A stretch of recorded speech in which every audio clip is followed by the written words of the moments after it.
Good evening, IFL Nation, and welcome in to tonight's stream. We are back in the lab for another exciting episode of our weekly show. We've got recap of the week that was, a preview of the week that is to come, and some recap of all the other goings on in this great league.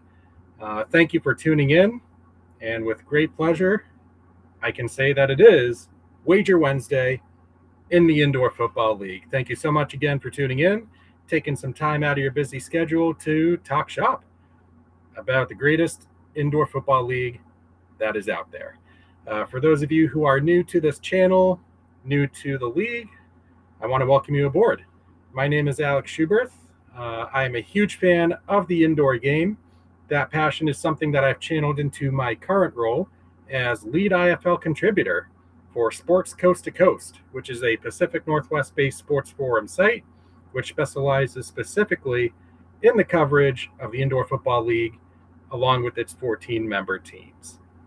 It's a great resource to go to for past and present results, up-to-date team rosters, game recaps, and a whole variety of other analysis out there.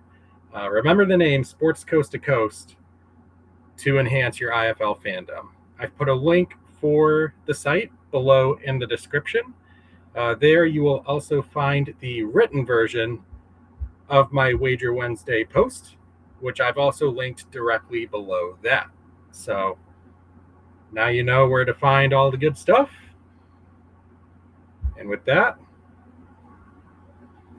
let's dive in. So we are already in week 4 of the season. It's hard to believe that we're already 3 weeks in, but you know what? Time flies when you're having fun. So we'll keep the good vibes rolling here. So week 4, what did we have? We had 4 games, all fantastic in their own right.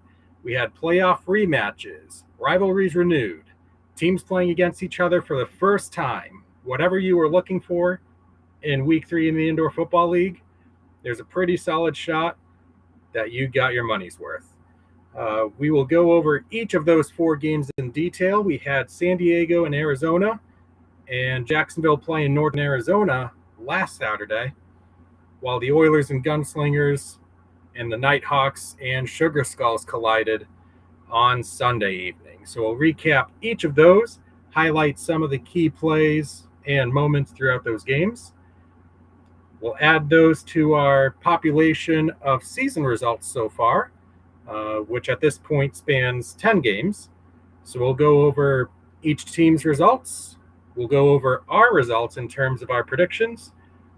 And once we set the table with those recaps and reflections, week 4 of the Indoor War.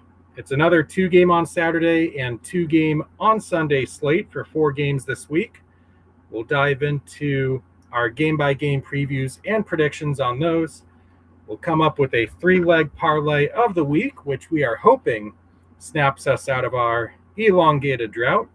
And for those of you looking for some fresh minds, stick around. We've got a couple of special guests joining tonight's show to offer some of their input and expertise on the games being offered this week. So we opened up week 3 with the earlier of the 2 Saturday games. This was the San Diego Strike Force and the Arizona Rattlers. So this was the season opener for Arizona at home in Glendale, rematching against the very same San Diego team that beat them in controversial fashion in last summer's opening round of the Western Conference playoffs. The Strike Force looking to improve to a 2-0 start on the season after beginning with a narrow victory over Northern Arizona to start things off. This game was all about revenge, though. Pretty much 7 months in the making for the Arizona Rattlers. They jumped on the Strike Force pretty much right from the get-go. Max Myler leading the offense with pretty similar level of efficiency that he did in his MVP season with Green Bay a season ago. And that Rattler defense, they've got some good young pieces in place, headlined by Yashin McKee, who had 2 takeaways in the 4th quarter to really put some distance between his team and the visiting Strike Force. It ended up being a 3-turnover day for Nate Davis. The Strike Force dropping this one in Arizona, 49-27. Our plus 3.5 for San Diego turned out not particularly close on this occasion. Our second game of Saturday night featured the Jacksonville Sharks and the Northern Arizona Wranglers, a rare inter-conference clash, and what wound up being the first all-time meeting between these two franchises. In this one, very much a similar story, where it was the Jacksonville Sharks, their new look offense, getting the high ground almost immediately. James Cahoon and Jimmy Robinson showing some flashes of what that quarterback running back duo can be. Robinson, of course, coming back from a season-ending knee injury in the early stages of last season. He winds up recording a hat trick, so the offense fired especially early, and it was the Sharks' defense that arguably made the biggest impression on this game. They pretty much just had every answer in the book for whatever Northern Arizona was trying to counter offensively. And most of those Northern Arizona possessions wound up being scoreless. They only got 3 touchdowns on the evening, and Jacksonville put up quite more than that, to say the least. But for a second consecutive season, it's a great start on the road for the Jacksonville Sharks, who take this one in Prescott Valley 47-24. Again, we took the plus 3.5. Team loses by 20 plus. So there you go. So we headed at 0-2 for the week, heading into our Sunday slate, which historically has been a challenge for yours truly. But we started things off with the Tulsa Oilers against the San Antonio Gunslingers. These two local rivals, if you want to call it that, renewing their rivalry in Alamotown in what was the season opener for both teams. And let's say that it took quite a while for both offenses to get rolling, even with the Oilers getting TJ Edwards back in his first game after the injury that he had a season ago to his leg. But yeah, very, very low-scoring game. The defenses seemed to have the one-up on the offense throughout much of the game. And then in that fourth quarter, San Antonio with a shot to maybe steal the game at the end, down 7, driving up the field. Unfortunately for them, could not find the game-winning play. They had a touchdown pass right around the goal line in the dying seconds of the game, but it was broken up by a pair of Oiler defensive backs. So, in this game, Tulsa, as the slight underdog, taking the win, which is their 4th overall in a row against the Gunslingers specifically. That game finishes with a 29-22 final and cashes our first Mortal Megamax of the season. The Tulsa Oilers respecting my coin in a way that few other IFL teams have in the recent past. So we got our first win there, which meant that an even week depended on Sunday's nightcap. Vegas Nighthawks coming off that disappointing and heartbreaking loss at Green Bay to begin their season. They go to Tucson, where the Sugar Skulls were getting their season started. And the common theme of this week is teams getting off to hot starts, and that's precisely what Vegas did. Within maybe 10 minutes of the game, they had already put up 3 touchdowns. Josh Tomas in particular, absolutely explosive this one, both as a rusher and a kick returner. He ended up bringing one all the way to the house in the second quarter. Vegas, armed with that explosive offense and some pretty decent defense, got out to a 42-17 halftime lead. And at that point, all they had to do was stay the course, which is precisely what they did. They ended up getting a few more scores out of the offense, with Quentin Randolph, usual suspect there as well, the All-IFL first-team receiver from a season ago. Draylon Ellis for the Sugar Skulls, pretty impressive debut. Led the Skulls to 43 points, but in the end, That wasn't quite enough as the Nighthawks raced out to victory. 64-43 ended up being the final. They get the cover at that minus 5.5 point spread to effectively save our week and make it 2 wins and 2 losses for week 3. So with that result in the book, we are still operating at a slight loss, about a couple units on both the flat method and the weighted method. And we are still looking for our first over-under win of the season on our single game picks. This bet type was the backbone of our success a season ago, so it's a little bit strange that it has had the slowest start of the 3 bet types so far. But we've weathered streaks like this before, so stay the course. We'll find some winners eventually. But for right now, that is where we stand. Our parlay of the week. If you completely faded this, said Alec, you're nuts. These games are going under, over, and not over, under. Guess what? You would have won the parlay because I didn't get a single one of these right. Granted, those first couple were off by maybe 8-9 points each, so you could argue, hey, a possession here, possession there could definitely influence that result, but that Vegas Tucson under was just an offensive exhibition put on by both teams. In fact, it was our first IFL game of the season to eclipse the century mark. So we're still without a winner on the young season, but all we can do is keep trying at this and hope that 3 picks stick at the same time.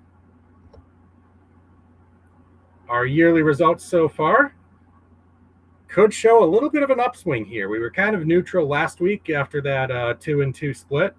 Our weighted method getting bumped up considerably thanks to our heaviest bet of the week ending up winning, which was the Oilers money line. So let's hope that upswing continues. Maybe make a little Nike logo out of this thing. So here's our population of results so far, split out by bet type and granular detail. The story of week 3 was seeing how these trends kind of reversed course a little bit. For example, underdogs had entered at 5-1 against the spread. Last week, favorites covered 3 of 4.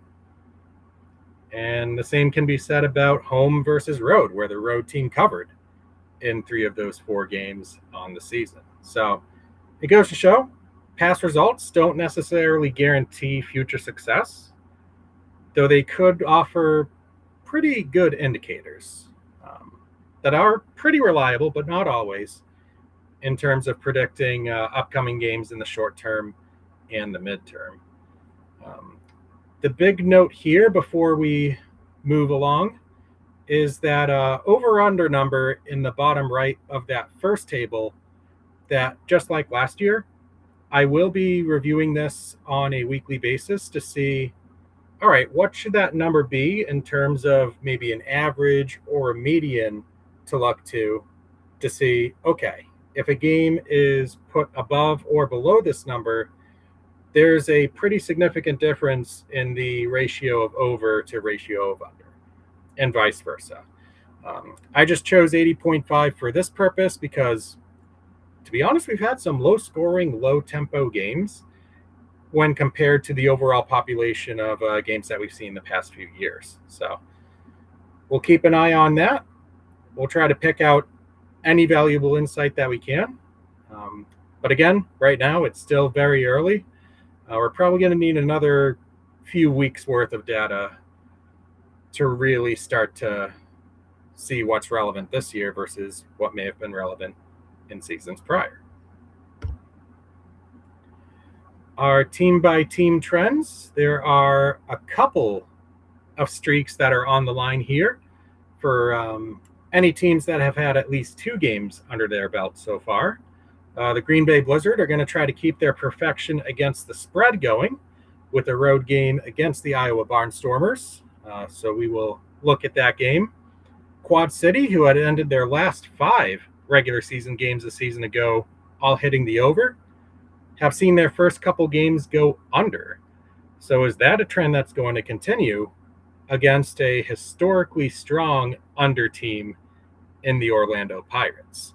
So Again, as we fill these out over the next few weeks, we're going to see some of these trends perhaps make it to 3-0, 4-0, 5-0, and then we'll have to make a choice. Do we ride those out, or do we try to pick that opportune time to finally fade and hope for that regression to the mean? So this is going to be some pretty valuable insight once we get more data. Our results by team here so far. Obviously, with our record below 500, there's quite a few teams that we've got a little bit of work on. Fortunately for us, we'll have an opportunity this week to correct ourselves in terms of our course with the Fisher's Freight, for which we've missed on our first two selections. And coincidentally enough, they're playing the Arizona Rattlers. So we could effectively hit two targets with the same arrow on that front. So yeah, like I said before, this is going to be a great tool that we use moving forward, identifying which teams we're strongest with forecasting and which teams we're still kind of missing the mark on, to help us answer those questions of why that is and see if we can make any adjustments on our end to our mode of thought that better aligns with expectations versus reality. Alrighty, so before we get to the big board, weekly disclaimers. The odds are going to come from DraftKings Sportsbook, as has been the case for this series duration. This is purely something for fun and entertainment. It is not meant to be gambling advice or as a ploy for money making. After all, there's no such thing as a guarantee or a lock in sports wagering as a whole. If you would like to follow along or fade my pick specifically, you're more than welcome to do so, but please play responsibly. Practice safe gaming habits, including setting budgets in terms of both time and money. Risk only what you can afford to lose. And if you feel like you or a loved one is having an issue with problem gaming, there's a lot of resources either online or issued by your respective state that can help get you the assistance that you need to help cope. Responsibleplay.org is one example. Haveagameplan.org is another. So again, if you feel like you're kind of teetering on those waters a little bit, know that help is out there. And people are willing to support you in that regard. Okie dokie. It is big board time. So at this point, it is my great privilege and pleasure to call upon our two special guests of the night. And these are two of the most dedicated and passionate indoor football minds I know. They are two of my closest arena football aficionados. We've got Trey from the Off the Wall podcast and blog. We've got Cody, the creator of the In the Alley channel over on YouTube.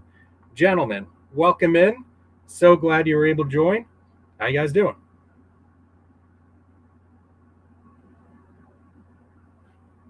I have you muted, Trey. I am so sorry.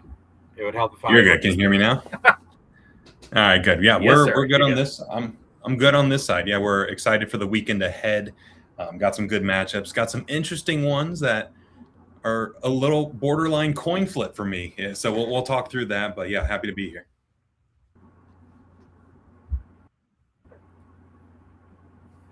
Yeah, definitely some close ones. How about you, Cody? Oh, I think we may have lost Cody. I hope I didn't kick him out inadvertently.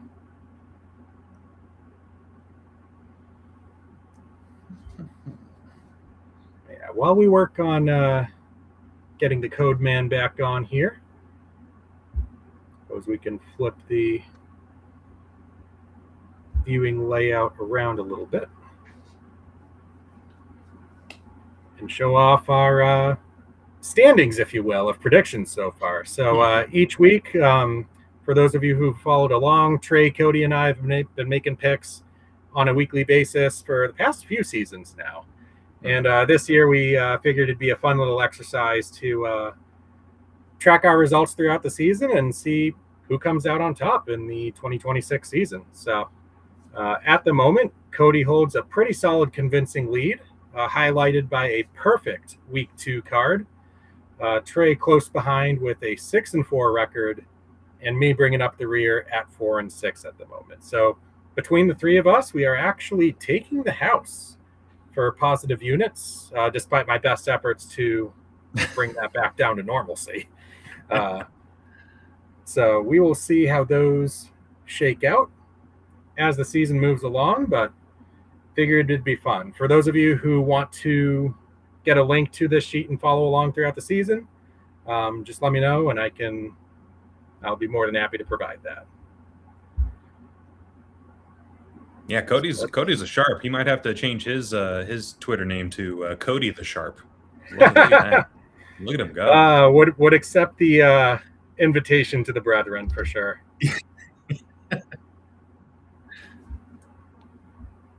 All righty, so we will get things underway this week with a Saturday game. This game is actually going to start at 6 p.m. The Chupacabras made this announcement on their socials earlier today. So pay no heed to this 5 o'clock here. It is actually going to be 6 o'clock Eastern, 3 o'clock Pacific.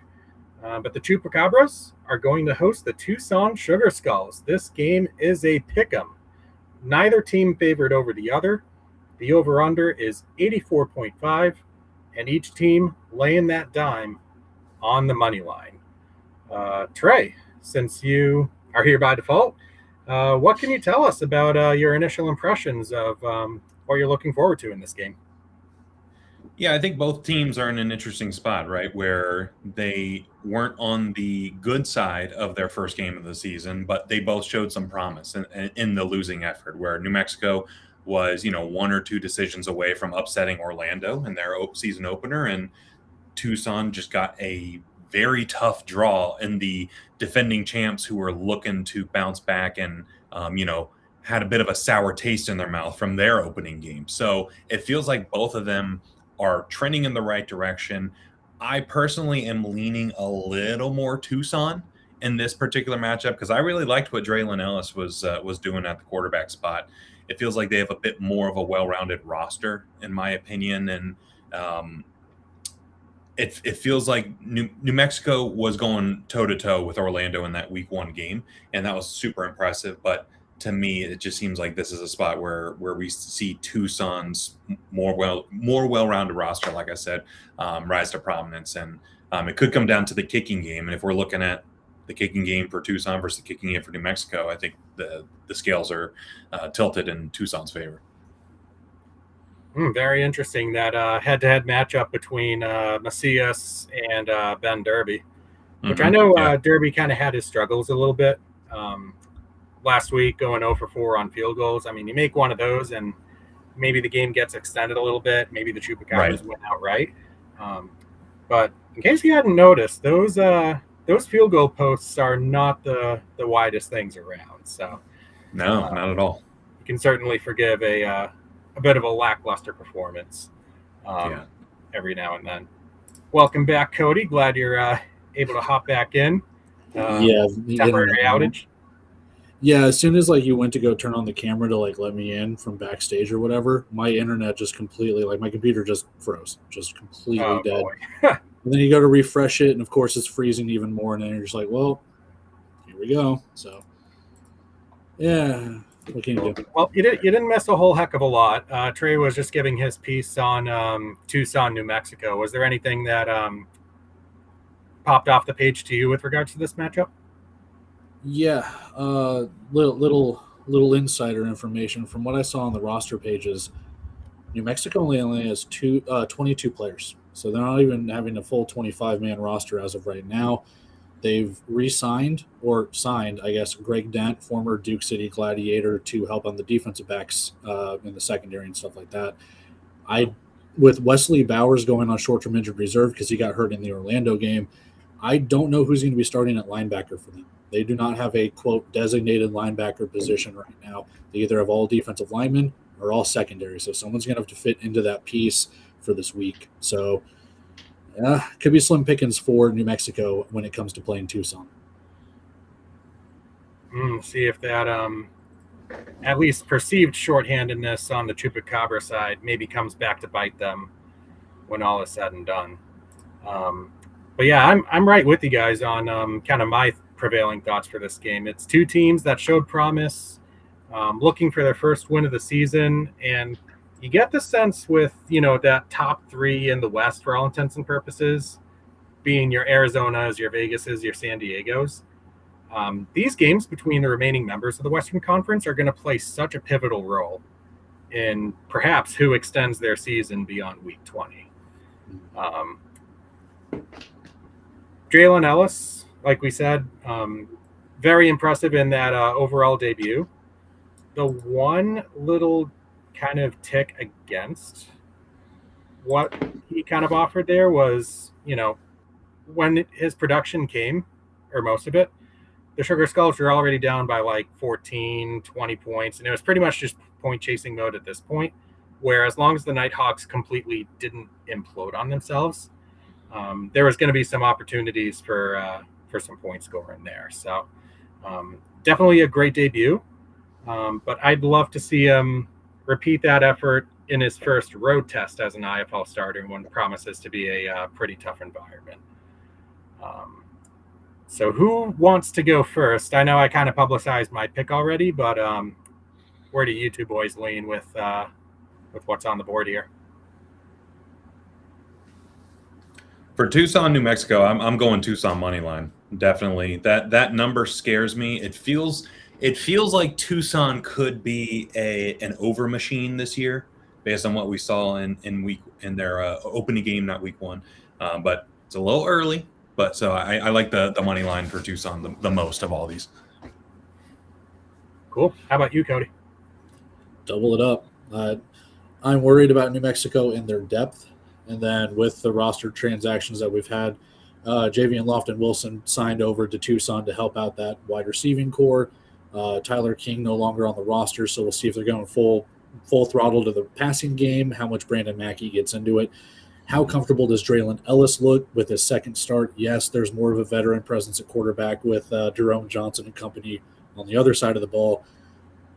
I think Tucson and their defense, it's going to be a close game, but I think Tucson and their defense can pull it in. I do. Yeah, it's obviously even according to the bookies and the odds makers, so definitely could go either way. And given where you two stand on this, I kind of hate to go in the opposite direction here.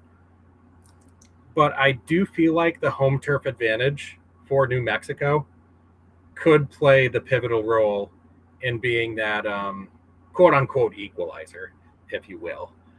Sure, they're going to have some roster decisions that they're going to have to make once we get closer to kickoff. But then again, they have had pretty much a full week to try to come up with a game plan for that.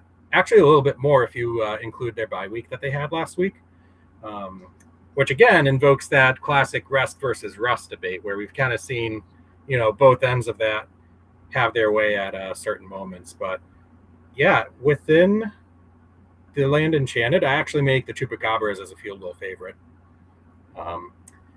In that Tucson defense, you're playing a Vegas Nighthawk team that was angry as Hornets the last time out. But yeah, this is going to be their first road test. So in a toss-up, give me the home side. You saved the graphic, so thank you. Thank you for that. For sure. Really, you guys have full rights to go at me on the socials if it winds up being a nice celebration for Las Calaveras. Now, really quick, what happens if they just turn off the clocks like they did in the first game? That's true. There is no clock. Time is an illusion in New Mexico. We'll never know who wins. It's a never-ending game. Yeah. Well, you know what? The clock operators will have another opportunity to improve upon their efficiency, or whatever you want to call it. Let's just be thankful that he's not employed by Kevin Guy. We'll just say that. All righty, boys, on to the next. We've got an Eastern Conference clash. Green Bay on the road for the first time, taking on the Iowa Barnstormers. Iowa, very big underdogs in this game. They are getting 12.5 from the Blizzard. The over-under is 88.5. The money line, Green Bay, a very steep minus 410. But if you're a believer in the Barnstormers to match their win total from 2025, plus 320 would be the payout right there. Cody, how about we lead off with you for this game that you're going to have a chance to get really engaged with? Yeah, so I'm actually making the 3-hour drive from Kansas City up there. It'll be fun. A couple transactions for Iowa. Richie Coffey has been signed to the defensive secondary, but Taylor Hawkins and running back Maureen Walker are on season injured reserve. So how much of a trade-off is that going to be with Coffey to Taylor Hawkins? It will remain to be seen.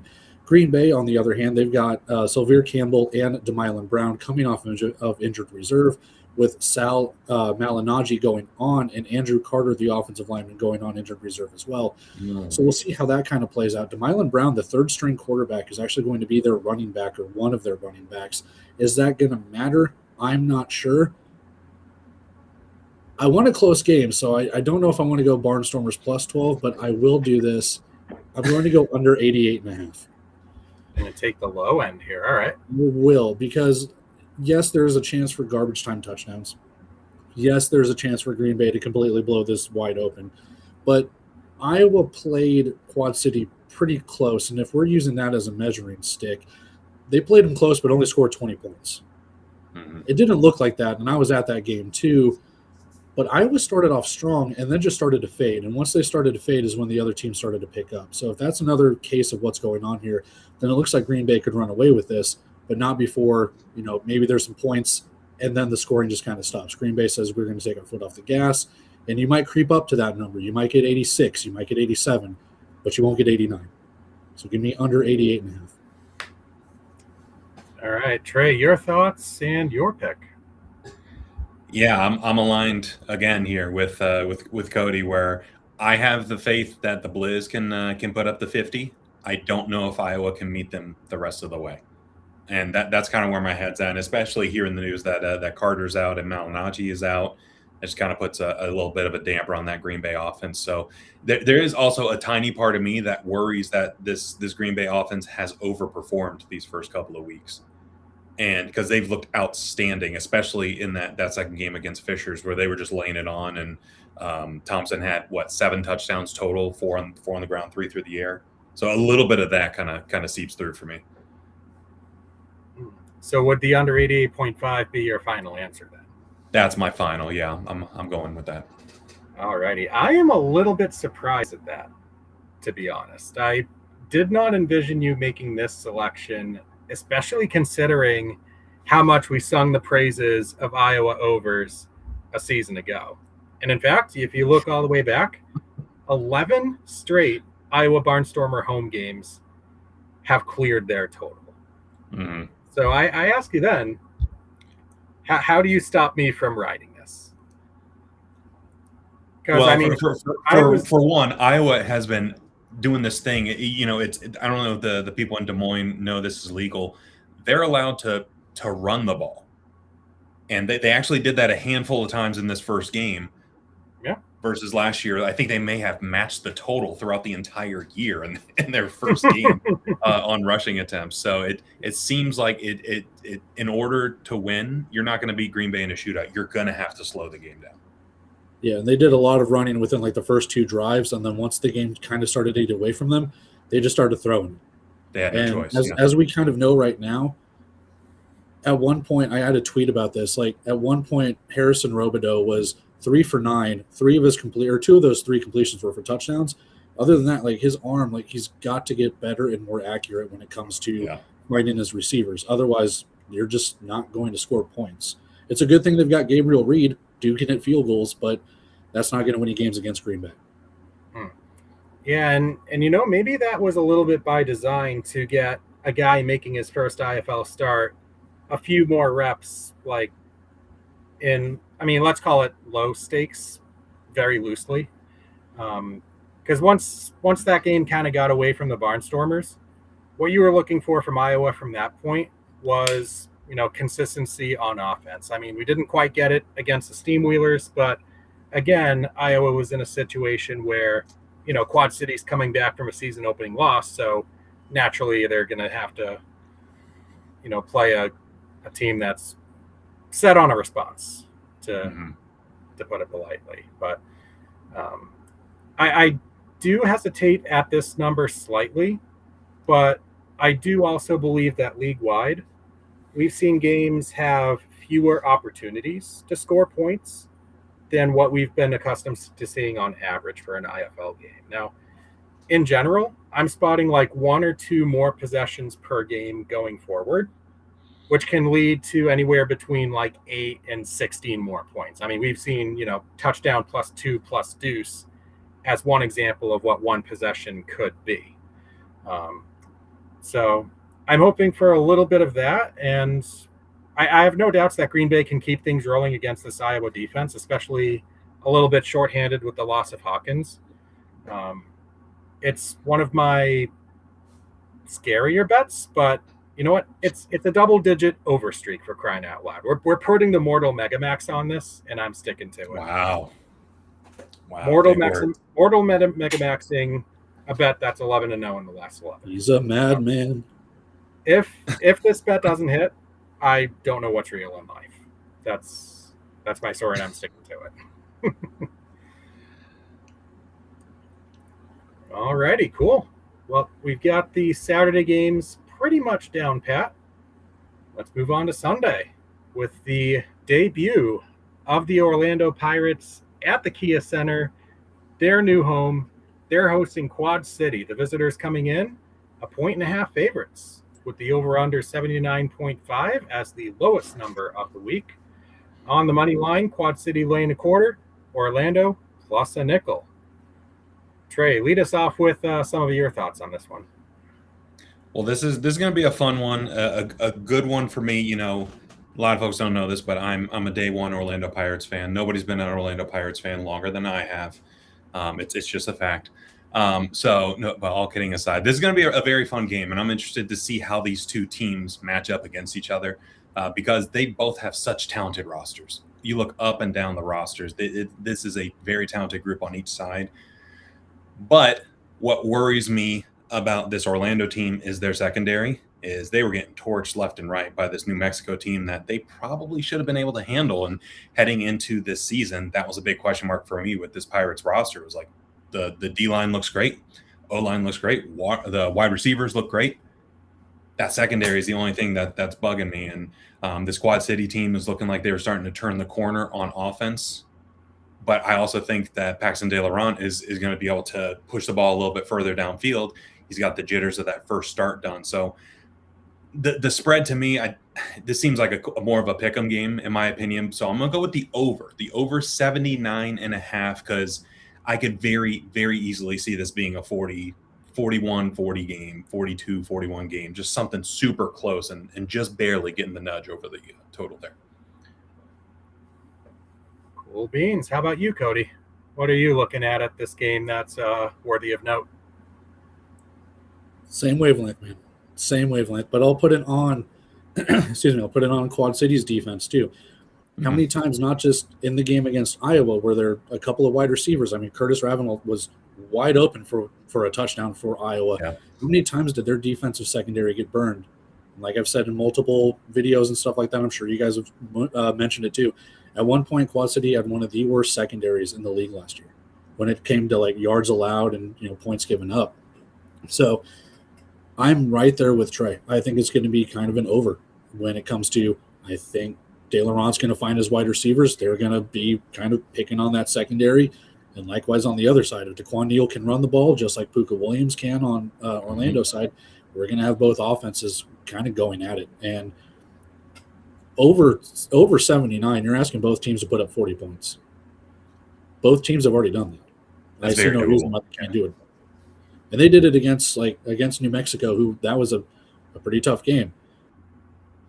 Quad City didn't score 40 against Fisher's team, and then they put up 40-plus against Iowa. So, like Trey said, this will be a fun game to kind of test each other's limits, but I truly think over 79.5, both teams can easily go 42 points, and it could come down to a field goal.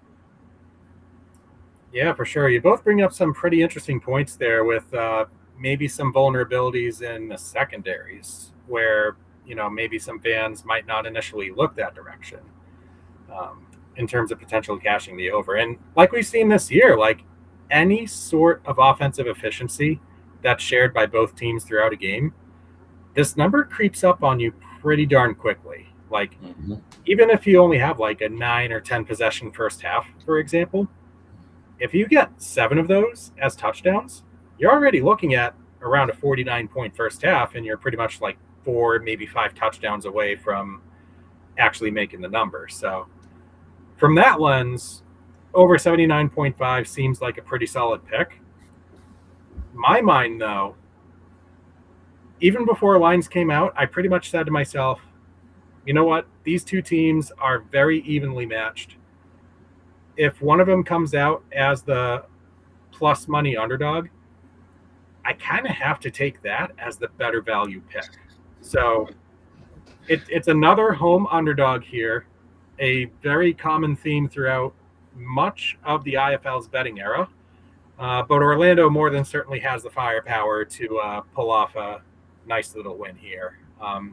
We mentioned Paxton DeLaurent. He was spectacular in that debut against New Mexico. He really only had that one hiccup with the fumble in the end zone in the second quarter of that Chupacabra game. Aside from that, he was moving the offense at will. He completed over 80% of his passes. You're talking about over 200 yards of offense, or near 200 yards of offense, I should say.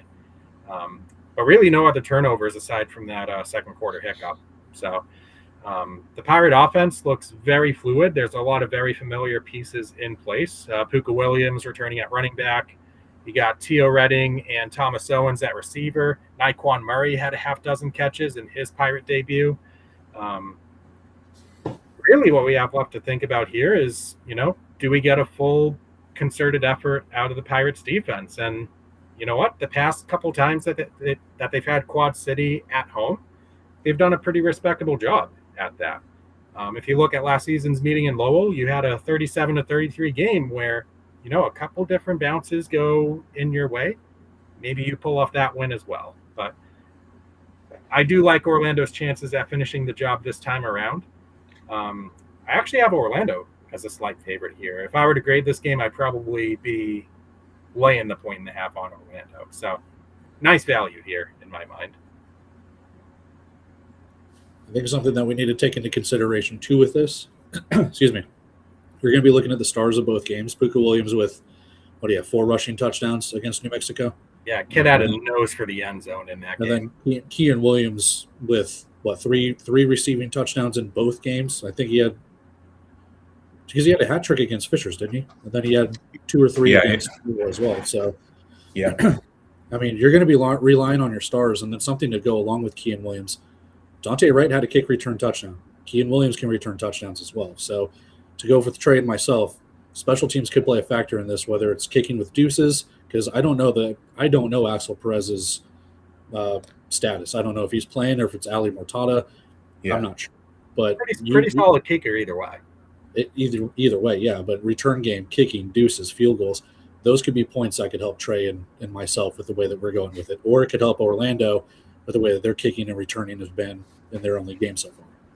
Yeah. And that's going to be fascinating to find out, because I feel like one thing that's not really discussed enough is like those small differences and nuances with each team's field and, playing surroundings. Because you could have the rounded end zones or the boxed off end zones.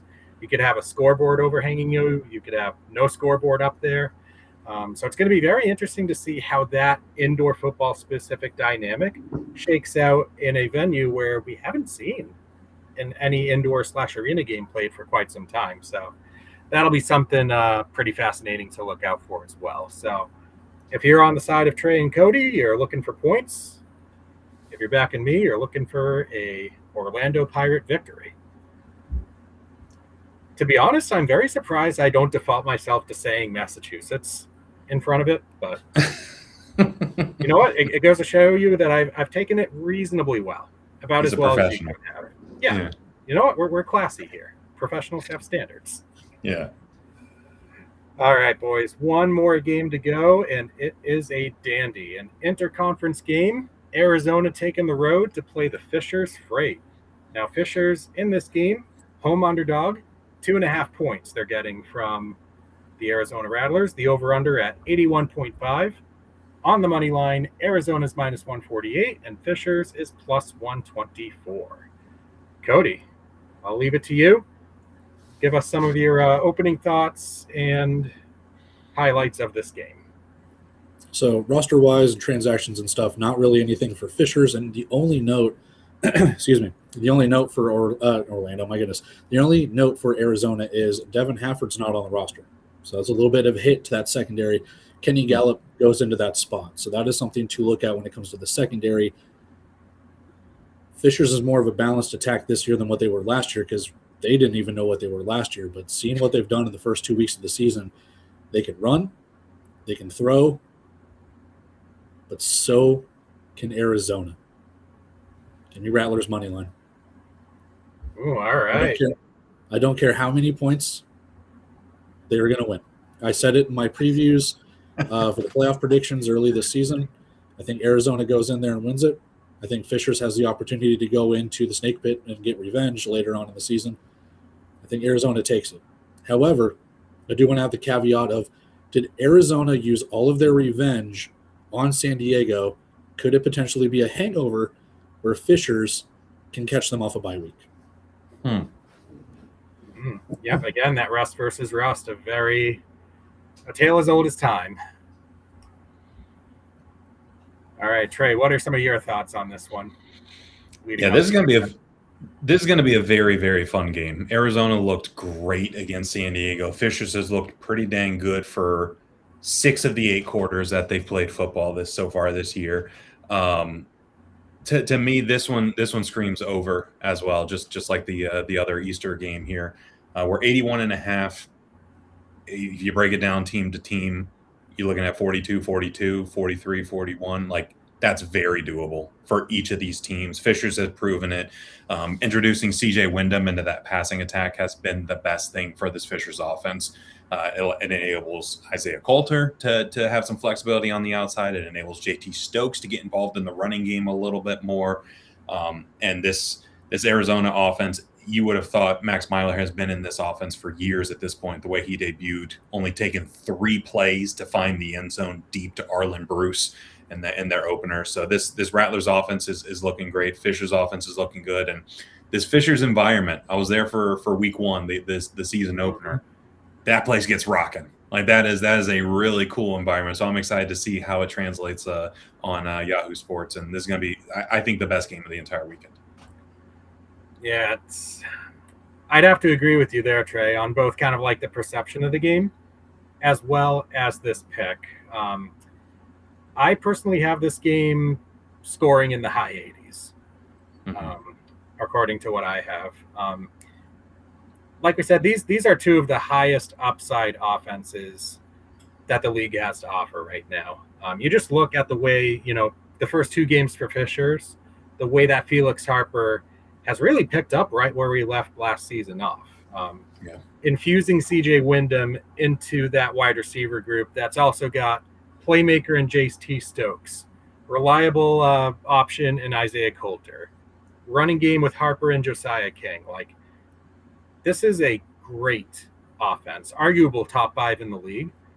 And you're pairing that with another incredible offense led by last year's reigning MVP in Max Myler. So it comes down to that question again. Can both teams get to 40? I believe, yes, they absolutely can, even though both defenses do have upside in their own right. We saw Fishers limit Quad City to 27 points. We saw Arizona do that same exact thing to San Diego last week.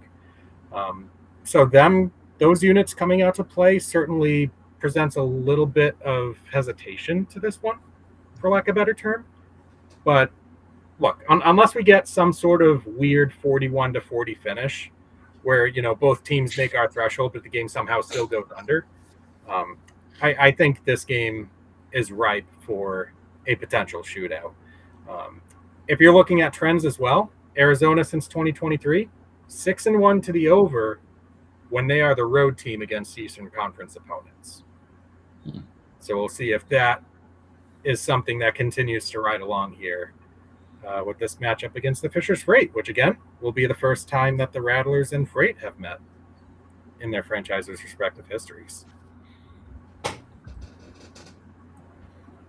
All righty. There's our 4 games on a 1-by-1 basis. Before I get into a discussion of my 3-leg parlay, I figured we'd do a fun little exercise together, boys. Give me your favorite play of the week. We'll have Trey first, Cody second, and then mine will top it off.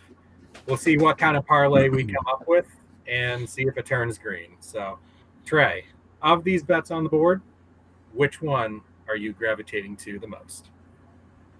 I really like that Arizona Fishers over. It just feels like we kind of saw a points explosion in Vegas Tucson, but we didn't really see one that was a back and forth affair. Like, it was Vegas jumping out to a massive lead, Tucson piling it on late.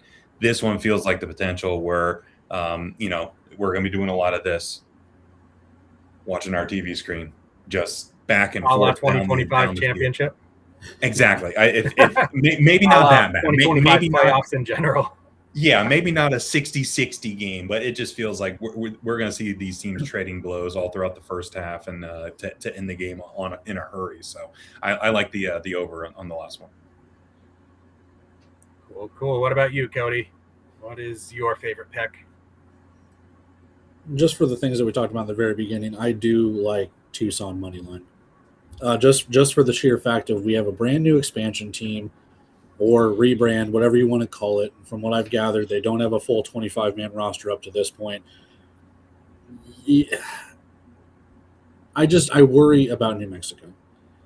Tucson, yes, they're going on the road. They've got a quarterback that's very raw compared to what New Mexico has. But at the same time, I like the weapons and I like the defense that Tucson has around the Chupacabras. I like the weapons and the defense that Tucson has around the Sugar Skulls. I think that they can take the victory against New Mexico. I really don't know what New Mexico can do to win that game, to be honest. I don't know why the spread is locked, because I honestly would give Tucson maybe a 2.5 point spread. Same. There you go. And we'd probably see the money line at that point kind of mirror what we're seeing right now with the Arizona Fishers game. Roughly, yeah. Where we got like minus 148, plus 124, something very close along those lines. All right, which pick do I want to go with to top this off? I think I'm going to stay consistent with my thought process for our opening game on Sunday. Let's buy the point and go Orlando plus 1.5. Again, very similar reasoning here. This is a matchup between two very good, evenly matched teams. Public perspective seems to be very high on Orlando at the moment, as it does for Quad City. But history has shown us throughout the IFL's betting era, home teams are usually very reliable in terms of getting the job done. So I'll put that to the test with this pick here. We'll take Orlando at the plus 1.5 on this one because, hey, you never know if you're going to need that point later down the line. If a game's like a 2-point game, Quad City kicks a field goal, wins by 1, guess what? You're safe. So that 3-leg parlay, pairing each of our favorite picks of the week together, that is a plus 595 proposition, paying nearly 6-1. $10 bet turns into $69.57 if you happen to get it all right. So if you're tailing our maiden voyage of what I'm calling the terrific Triumvirate, it is the over 81.5 in the Arizona Fishers game, the Sugar Skulls to win on the money line, and Orlando at plus 1.5 to cover that spread and or outright win against the visiting Quad City Steam Whalers. So I'll make a mental note of that, save it for future reference, and who knows, I may put a quick post about it later on tonight. I do like this play, though. I like it a lot. This is a great idea. While we're on the screen, have you clicked through the more bets portion of the pages here? And where should I we props? have. And I actually wanted to do this last week, but I flew by it and didn't have the chance to. Yeah, there's nothing too crazy. Our Tucson, New Mexico game as a quick Yeah, there's nothing too crazy. You could do some pairings, but what I like is if you go to game lines, or right there. At this point, we only have.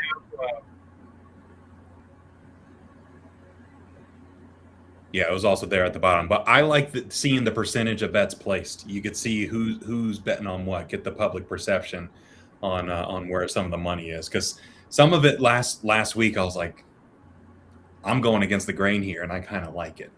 so it's one of those things where it's like the public isn't always on the right side of history. Yeah. Yeah, the other thing too to consider is that there's a couple different ways to look at, proportion of, people or money taking one side over the other. This one, I'm assuming it means like the number of bets placed on each side versus the dollar amounts on each, which probably, I mean, in both sides, you can make the argument of which one is more influential in terms of, maybe leading to those specific results, or in some cases influencing what those lines are prior to kickoff. We actually saw one change in this week's slate of games, with Arizona originally 1.5 point favorites, but they got bumped up to 2.5 point favorites, like hours after lines initially opened. So as soon as that bet count or dollar amount becomes a little bit too lopsided, the books kind of have to make that adjustment to try to potentially mitigate any losses should that more, for lack of a better term, favorite side actually come through for bettors. But yeah, those are definitely good points. This is up on the DraftKings site as well, so as long as you're in a state that has IFL betting, you can navigate into this and kind of feel some things out for yourself. And I think I made mention of this as well, but I believe this is the first season where you can do a same game parlay within the IFL. So if you like Tucson to come away with the road win and for the game to go over, you can combine those two together, and it actually gives you a payout for that specific combination. So what I'm hearing is you can make an 8-legger. Oh, actually, Trey, we're gonna get crazy here. I can actually show you. It is possible within these 4 games to make an 11-leg same game parlay plus. Oh, geez. Yeah. Actually, just for sake of argument, I want to see how ridiculous it looks, and I will try to do like minus 110s throughout. Do Green Bay money line, but Iowa covers. Yeah, that's where you'll get some real juice on it. Nifty. You can still do under. See how that pays out on it though.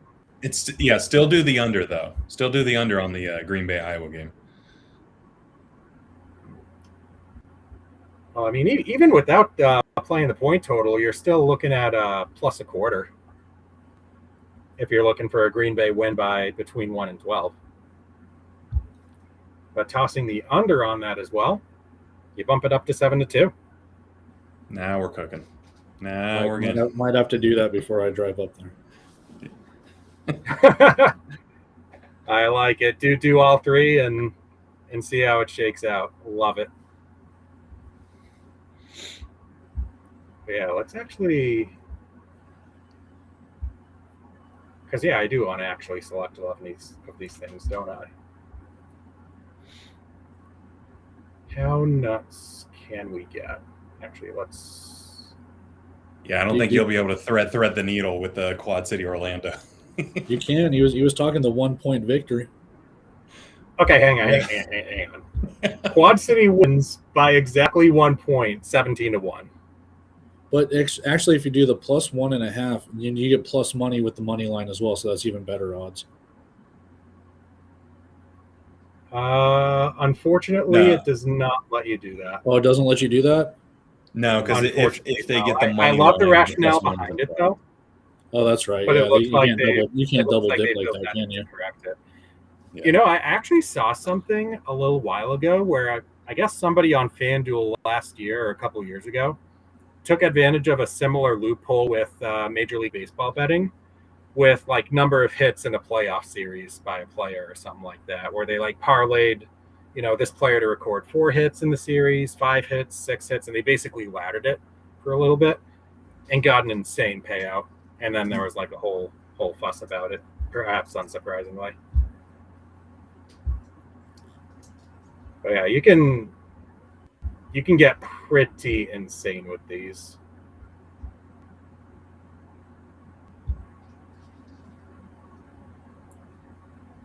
Okay, so it's not going to let me do that either. Actually, let's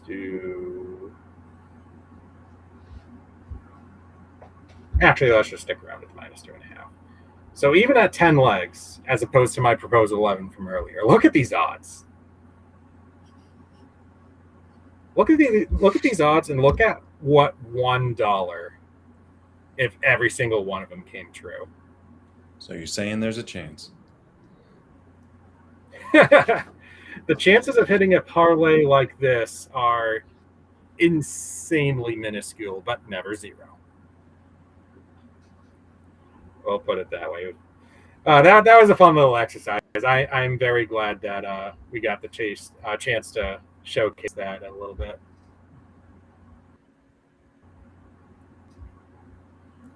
Alrighty, so with that, we will leave things off on a high note here. Love the chatter and the enthusiasm that both of these bright minds offer. For those of you who are just finding about it for the very first time, Trey from Off the Wall, Cody from In the Alley, I've actually linked both of their YouTube profiles to the description as well. So go visit those, show some love, follow, subscribe. They're also on socials as well. Follow him on X. I know Trey's got a couple other ones as well that he's on. So, like he says, let's grow the game together. So, gentlemen, thanks again for a fun little lab session here. I'd say another one's in pretty short order, in due time here. Again. Yeah, fun as always. All righty, guys. Thank you so much. And with that,